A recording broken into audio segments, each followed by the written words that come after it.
To be a leader requires one thing and one thing only: followers. That's it. It has nothing to do with rank or title. It has to do with whether others are going to choose, if they volunteer, raise their hands and volunteer to go in the direction that you set.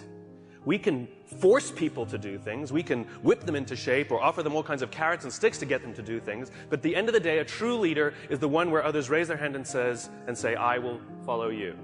The question is, why should anyone follow you? Now, the human animal is like a company. If we want to get certain behaviors out of the organization, out of people, we give them certain incentives or disincentives. We are exactly the same. If you want someone to perform, if you want them to hit a goal, we set the target, we set the goal, and we offer them some sort of bonus if they get there, and we incentivize the behavior. If we threaten someone with a punishment, we disincentivize the behavior. Wait till your father comes home. You know, anyone who's a parent with gold stars or bonuses or all kinds of things, we're used to this. This is normal. The human body works exactly the same way.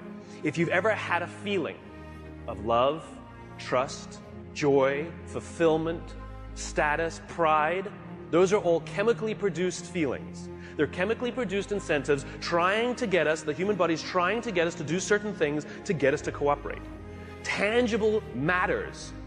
We can only see the things we have words for, right? And this is why the leader must provide a clear vision. Why are we doing this? Why are we in business in the first place? What is the point of growing the company that you're growing? Everybody talks about, what's your growth? What's the point of the growth? In other words, you have a company. Why do you have that company? What is the value your company is offering to others? And what do you want your company to leave behind when you're gone? There has to be a purpose for why your company exists beyond the things you make, beyond the things you do, beyond the money you make. You had the purpose when you founded the company, otherwise you wouldn't have taken the crazy risk to start it with the overwhelming chance of failure. And people wouldn't have given you blood, sweat, and tears if they didn't believe in you, because you were the alpha, you had the vision, you had the strength, and they wanted your protection.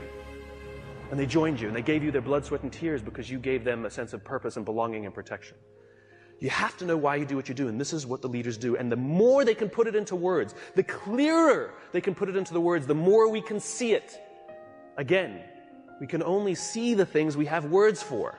And so when you can put these things into words, other people can see them. I have a dream. Martin Luther King put into words the vision, seeing, he had. The rest of us could see it too, and now could focus all of our attention, all of our efforts on getting it done. And every metric, and this is the purpose of metrics, every metric we use it's not about the metric. Metrics are supposed to measure progress. In other words, each metric is the tree getting a little bigger. Each metric is us getting a little closer to the gazelle. We get another little shot of dopamine. Each metric shows us that we're getting closer to the vision. It's not just about the numbers at the end of the year. How did we do? We're up. Good. Towards what? Towards what? We don't know what we're getting closer to. And it makes work unfulfilling. Don't know what we're working towards. Dopamine. We don't care if we let down the goal. Like if we have a goal that we have to achieve for work and we miss the goal, do we feel bad that we let the numbers down? No. We feel bad that we let somebody we love down. We feel bad that we let down our boss, we let down our parents, we let down our coach, we let down our drill instructor. We feel bad when we let down a human being. Accountability is never to a number. Accountability is to a person. And if there is no relationship with the person who's supposed to look after us and the person we're supposed to be working for, then we don't feel accountable. And this is where leadership becomes really, really important. You see, when we give selflessly to those in our tribe, offering them protection, because that's all anybody wants at work. They want to feel safe, comfortable, protected. Think about it as a parent. You know, back in those days, there were no countries, there were no corporations, there were no companies. They didn't exist. There's only one thing that pre-existed all of those things. The family. That's all we had. Each other. Think about it. What do we say to our children? You don't get to choose your children. Some of them are funny looking. Some of them not that smart. Okay? Those are the kids you got. Sorry. You get to pick your employees, but you don't get to pick your children, and yet it doesn't matter who your kids are, whether they're the best looking or not, whether they're the smartest or not, whether they're strongest or not. You give them undying love. And you don't point out their weaknesses if you're a good parent. You point out their strengths if you're a good parent. You encourage them to do the things that they're good at. And you hold them up, and sometimes you let them fail and learn for themselves, and sometimes you discipline them, and sometimes you prop them up, and sometimes you push them, and sometimes you let them go. And more than anything else, all we want for our children is to achieve more than we could have achieved. And we will do that by providing them support, a feeling of safety, a feeling of protection. Well, guess what? It ain't no different at work. Stop saying our company is like a family. It is a family. And you are the mother and you are the father. And the minute you hire someone, you must give them undying love, and you must work tirelessly to see that they can achieve more than you could ever have imagined yourself achieving. Those are the best leaders. That's what it means to be a servant leader. Any company, any CEO that says to me proudly, "We put our customers first," I always say, then that means you put your employees at least second. We put people first. Human beings come first, not numbers. We sacrifice people to save the numbers, but we don't sacrifice the numbers to save the people. A little bit backwards. And yet when we are willing to sacrifice the numbers to save people, you watch what happens to the people. There's a guy by the name of Bob Chapman in St. Louis, Missouri, who runs a company called Barry Waymiller. It's a $1.6 billion private company with 20% year-over-year growth for the past 20 years. Warren Buffett has 6%. What is Bob's secret? He is obsessed about people. He doesn't even talk about what his company does. It happens to be heavy manufacturing, large capital expenditure machinery. When Kimberly-Clark wants to buy a machine to make toilet paper, they make the machine. Huge, huge blue-collar, sort of good old-fashioned American manufacturing. When the financial crisis hit, Bob's company lost 30% of their revenues off the top. Boom, gone. They could not afford their labor pool at all. And so they sat down and they said, "Oh my God, do we have to have layoffs?" And Bob refused. And so they implemented a furlough program where every employee from CEO to secretary had to take 4 weeks of unpaid time off. They didn't have to take it consecutively, and they could take it whenever they wanted. Those who could afford it more would trade with those who could afford it less. It was remarkable. And Bob told the company, "It's better we should all suffer a little than any of us should have to suffer a lot." As human beings, we are biologically designed to cooperate, and we want to help each other. When you give someone the responsibility, when you put them in a position of power or authority for their responsibility, they rise up. Why? Because we all want to feel that our lives have value. We all want to feel that our lives and the work that we do is valuable to the tribe. We all want to know that our company needs us. But we don't make people feel needed, and we don't make their work feel necessary because we take all the responsibility and we don't let them have it. And when people feel fulfilled, when we make them feel necessary and they feel proud because something got done, because they were a part of it, they will give more and more and more and more. People in the Marine Corps are willing to give their lives for people they barely know because they've learned to trust each other. When you show up at Paris Island or in San Diego for the first day of boot camp and you're standing there in the yellow footprints, the drill instructor will yell in your face this far away from you, and the first words they hear, the words I, me, my, are no longer in your vocabulary. They will be replaced with we, together, and us. They are taught that success does not come by yourself. It only comes in a group. There's an old African proverb: to go fast, go alone. To go far, go together. We're all talking about how quickly we're growing our companies, but how long will your company last? 80% of the Dow Index are 35 years or younger. Sure, we build fast-growing companies, but they don't last.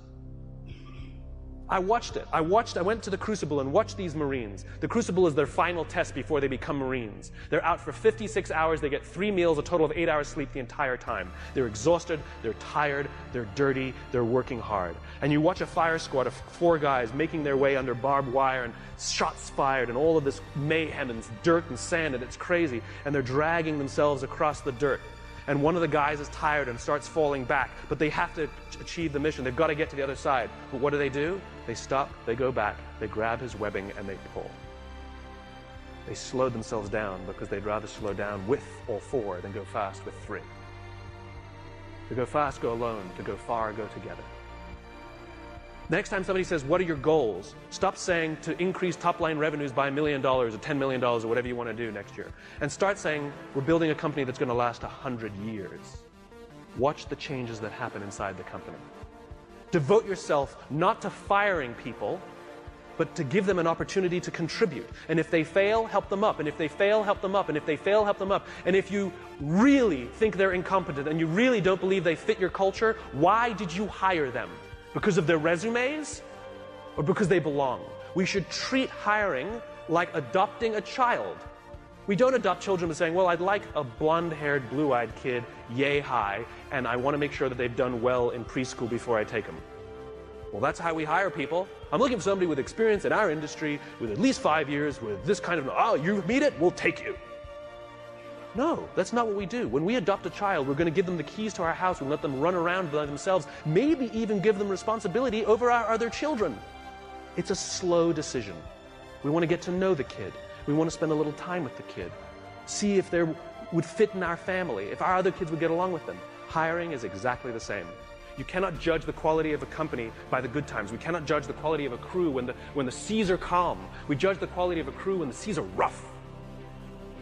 And numbers will never come to your aid, ever. People will. If things are going great and everything's growing and you feel that everyone's disposable, guess what? They think the same about you. It's reciprocal. It's always balanced. Time and energy. Roam the halls. Implement policies where if you have something to say somebody, not just the exchange of information, if you want to pay someone a compliment, if you want to ask somebody a question about their work, not about some fact like what time's the meeting, you do not send emails. You stand up, you walk the 35 feet, and you walk into their office and say, hey, quick question for you. That thing that you did for the client, can you just tell me a little more about it because I have a client meeting? I promise you the relationships that will form simply because people are giving time and energy. It's too quick to send an email. It's too easy. If I come over to your house for dinner, and a day later I send you this beautiful email how grateful I am for the dinner that you made for me, or if I sent you a handwritten note with the exact same words, which one makes you feel better? The handwritten note. It's not the words. It's not the intention. It's the time and energy we take. And if you think you're too busy to give time and energy to your people, then they're too busy to give time and energy to you. It is a balanced equation. I imagine a world in which the vast majority of people wake up every single morning inspired to go to work and come home every single day fulfilled by the work that they do. I believe that loving our jobs is a right, not a privilege. Why should it be just the lucky few who get to love going to work? It is an entitlement that we all have. And by saying love our jobs, it doesn't mean we have to like them every day. We love our children every day, we don't like them every day. Right? We don't have to like every day, it can be hard, but we get to love it every day. And the thing that makes us love our jobs is not the work that we're doing. It's the way we feel when we go there. We feel safe, we feel protected, we feel that someone wants us to achieve more and is giving us the opportunity to prove to themselves and to ourselves that we can. This is the world that I imagine. This is why I do these talks. Because I'm just a cog in the wheel, a cog in the machine. I'm just a small piece of the jigsaw puzzle.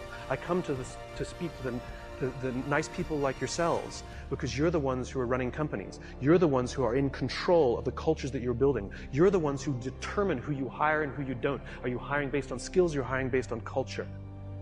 I come and share these ideas with you with the hope that some of you will try some of these things, and over the course of time, you will watch your own cultures improve and the people love coming to work. Oh, and by the way, it's good for innovation, it's good for progress, and it's good for profit. Aside. So I thank you very much.